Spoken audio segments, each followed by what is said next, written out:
hier, j'ai reçu une parole du Seigneur. C'est dans Matthieu, chapitre 6, verset 28. Alléluia. Matthieu, chapitre 6, verset 28. Où il dit ceci. Et pourquoi vous inquiétez au sujet du vêtement? Considérez comment croissent les lys, les champs. Ils ne travaillent ni ne filent. Cependant, je vous dis que Salomon, même dans toute sa gloire, n'a pas été vêtu comme l'un d'eux. Amen. Bienvenue. Donc, le point ici, c'est surtout le verset 29. Cependant, je vous dis que Salomon, même dans sa gloire, n'a pas été vêtu comme l'un d'eux, comme le lys des champs, comme une herbe des champs. Amen. L'herbe des champs, ça veut dire les fleurs des champs, ont une beauté extraordinaire. Et elles ont une beauté qui correspond et qui fait la nature de la fleur. Au Portugal, vous avez des très belles fleurs, entre parenthèses, des magnifiques fleurs. En Suisse aussi, en Afrique aussi, au Japon aussi. Ce que le Seigneur m'a révélé, me dit, Salomon était obligé de se vêtir. Il avait un bel habit, mais l'habit ne fait pas l'essence de la personne. Vous comprenez? L'habit ne fait pas l'essence de la personne. C'est pas parce qu'on est bien habillé que ça reflète qui on est. C'est pas parce qu'on est mal habillé que ça reflète qui on est. Alléluia. On peut avoir un très bel habit et être complètement pourri à l'intérieur. On peut avoir un bel habit et être un agent de l'ennemi. On peut avoir un bel habit et être rempli de souillure. On peut avoir un habit magnifique, le plus beau de tous les habits que l'homme peut mettre sur sa tête, un habit qui coûte 10 000 € et être une mauvaise personne, un rebelle. On peut être quelqu'un qui est jaloux. On peut être quelqu'un qui est, je ne sais pas, impudique, qui cache ça sous le bel habit. Amen. Du reste, Salomon, il a fini comment? Il a mal fini, Salomon. Il a mal fini, Salomon. Il a été répudié par le Seigneur. Il a lâché le Seigneur. Pourquoi? Parce que sous son bel habit, il y avait l'impudicité, il y avait l'amour des femmes, il y avait, à la fin de sa vie, il n'a plus l'amour de Dieu, il a mis quelque chose avant Dieu. Et Salomon a été répudié. Voilà ce que le Seigneur m'a mis sur le cœur de partager. Ça veut dire qu'on doit être vrai. Ce qu'on est à l'extérieur doit s'exprimer à l'extérieur. Si on exprime quelque chose qu'on est de l'intérieur, on est un hypocrite. C'est ce que la Bible dit. On peut se couvrir avec un bel habit, des belles paroles, des beaux versets bibliques que l'on connaît, mais dans le fond, on est un hypocrite parce qu'on ne correspond pas à qui nous sommes. Maintenant, le Seigneur sait qui nous sommes. Tu peux mettre une belle couronne, tu peux cacher tes verrues, tu peux faire tout ce que tu veux. Le Seigneur qui sait qui nous sommes parce que nous sommes passés au scanner. Le Seigneur même connaît les pensées secrètes qu'on a dans notre cœur. Amen. Même les pensées qu'on n'a jamais dites à quelqu'un, ni à sa femme, ni à un frère, ni à une sœur, ni au pasteur. Alléluia. C'est pourquoi ce que nous avons fait durant ce jeûne, c'est pour ôter les choses mauvaises que nous avions à l'intérieur. Alléluia. Et c'est pour ça qu'on va faire des proclamations aujourd'hui. Alléluia. Vous savez que Dieu déteste l'hypocrisie. Les hypocrites, il appelle ça les tièdes et les vomis de sa bouche. L'hypocrisie est un péché grave au niveau de Dieu. Il ne supporte pas les hypocrites. D'ailleurs, il a dit à tous les religieux dans l'époque, hypocrites que vous êtes, hypocrites que vous êtes des hypocrites. Parce que vous donnez l'apparence extérieure, mais à l'intérieur, vous ne correspondez pas à ce que vous montrez. Alléluia. Tandis que les fleurs montrent ce qu'elles sont. Il n'y a pas de tricherie avec la fleur. Un animal montre ce qu'il est. Il n'y a pas de tricherie avec un animal non plus. La seule tricherie possible, c'est dans le cœur de l'homme. Amen. Où l'homme veut paraître sous un meilleur jour, sous de meilleurs atouts, etc. Mais le Seigneur sait qui est chaque homme sur toute la surface de la terre et personne ne peut se déguiser devant Dieu. Vous savez, il y a un roi qui s'est déguisé. C'est le roi Akab, quand il est allé au combat avec le roi Josaphat. Et le roi Akab avait dit à Josaphat, toi, va sur ton char royal, moi je vais me déguiser. Pourquoi il a dit ça? Parce que dans un combat, dans l'Ancien Testament, on visait toujours le char du roi. Et le roi était toujours en habits royaux en habit d'apparat. Et comme ça, ils ont attaqué Josaphat au lieu du roi Akab. Mais la Bible dit qu'un archer a tiré une flèche au hasard. Et la flèche au hasard a percé ici au défaut de la cuirasse de Josaphat, du roi Akab. Et quelle a été la fin du roi Akab? Il est mort. Et les chiens ont léché le champ du chariot. Amen. L'hypocrisie qui voulait se cacher devant Dieu, il est mort. 4 lettres. M-O-R-T. C'est pourquoi on ne peut pas plaisanter avec Dieu. Alléluia. Alléluia. Dieu est un Dieu juste, Dieu est un Dieu saint et il requiert la sainteté. Le mensonge et l'hypocrisie vont de pair, c'est deux jumeaux. Un hypocrite, c'est celui qui cache qui véritablement il est ou qui dit des fausses choses pour obtenir quelque chose de l'autre. Amen. Donc, l'hypocrite et le mensonge, ils ont un seul et même père. C'est le diable, Satan.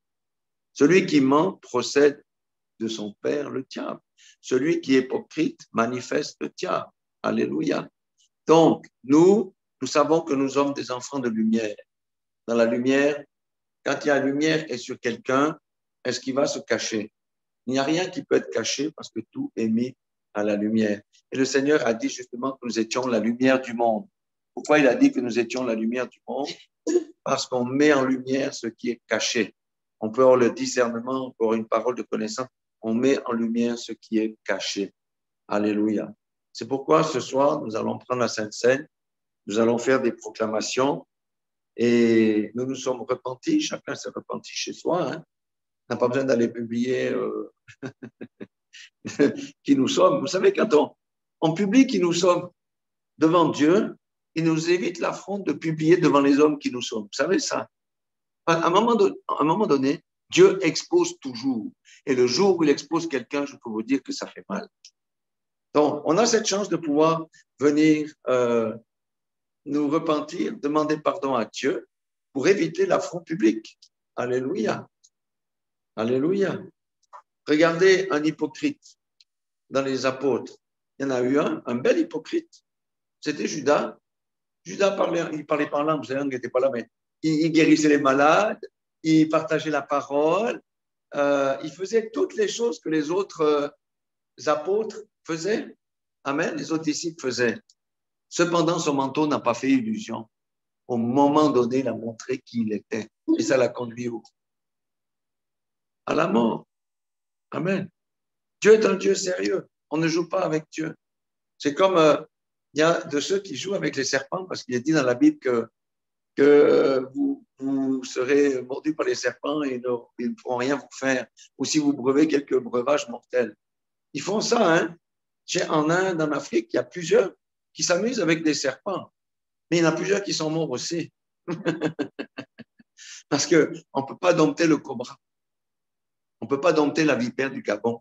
Tu peux faire joujou avec un python peut-être. Voilà, ça va. Mais ceux qui ont le poison, là, on ne peut pas jouer avec. Et plusieurs sont morts.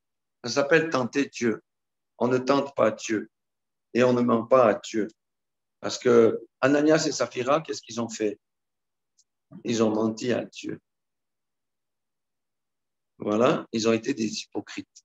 Parce qu'ils ont voulu paraître comme les autres. On a donné tous nos biens alors qu'ils ont retenu une partie de quoi? Une partie de l'argent.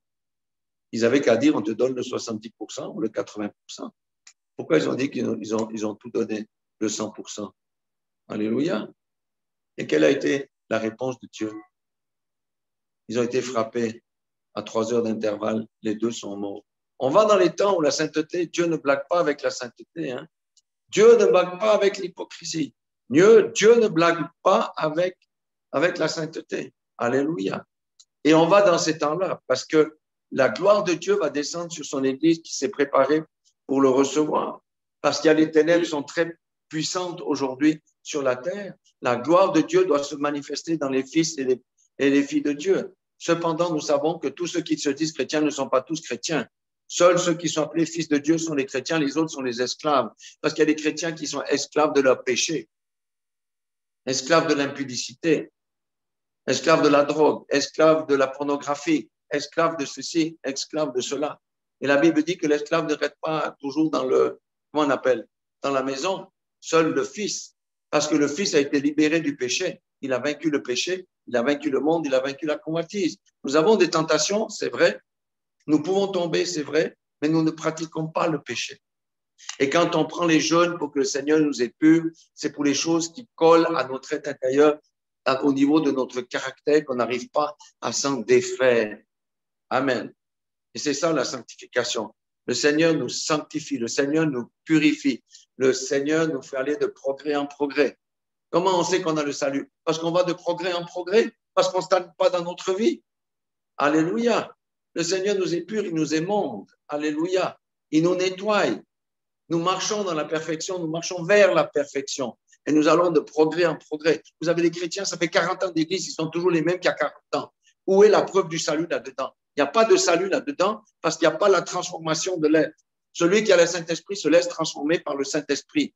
Celui qui n'a pas le Saint-Esprit essaye de faire des actes religieux pour paraître bon, mais il n'arrivera jamais à sortir du péché. Alléluia. C'est pourquoi il dit ici que Salomon, il a un beau vêtement, mais le vêtement ne reflète pas qui tu es. L'apparence ne reflète pas qui tu es. Alléluia. C'est pour ça qu'il y aura des grandes surprises au moment du jugement dernier et au moment des récompenses. Et beaucoup seront recalés parce que le péché ne peut pas entrer. Et si on n'a pas l'habit du Seigneur, c'est l'habit de fin lin, c'est le vêtement de fin lin, alléluia, que nous tissons par les bonnes œuvres qui découlent du salut et qui découlent du Saint-Esprit et de la transformation du Saint-Esprit dans nos vies. Alléluia. Seigneur, Seigneur, n'avons-nous pas guéri les malades en ton nom? N'avons-nous pas chassé les démons en ton nom? N'avons-nous pas ressuscité les morts? Qu'est-ce que leur dit le Seigneur? Ouvriers d'iniquité, allez-vous-en, je ne vous connais pas. Allez dans le lac de feu qui a été préparé pour Satan et pour ses anges. Alléluia. Donc, Dieu ne veut pas la mort du pécheur, il veut qu'il se repente. C'est pour ça que le ministère, on est dans la sanctification. Et Dieu nous fait progresser pas à pas. Alléluia. Ce qui compte, il voit les motifs du cœur. Mais l'hypocrisie, il voit le cœur de chacun ici. Et non seulement de nous, mais de tous ceux qui se réclament son nom. Parce que le Seigneur dit, quiconque prononce le Seigneur s'éloigne de l'iniquité. Amen. C'est pourquoi il est bon de se examiner de temps en temps, noter ces choses et on les détruit. Amen. Et c'est une belle exhortation que ce petit passage ici, parce que ça doit nous renforcer encore dans notre propre marche en suivant les instructions du Seigneur Jésus-Christ.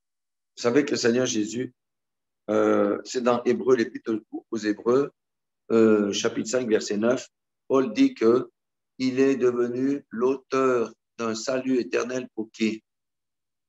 Pour ceux qui mangent des cacahuètes, pour ceux qui lui obéissent, pour ceux qui lui obéissent. Il n'y a pas de salut sans obéissance. Non, non, non. Il n'y a pas de tomate hors sol dans le corps de Christ. Il n'y a pas de salut sans obéissance. Et comment sait-on ce qu'on doit faire pour obéir à Dieu? C'est en lisant la parole de Dieu, c'est en écoutant la prédication, c'est en ayant une relation personnelle avec notre Dieu. Amen. Alléluia. Donc, voilà ce que je voulais partager.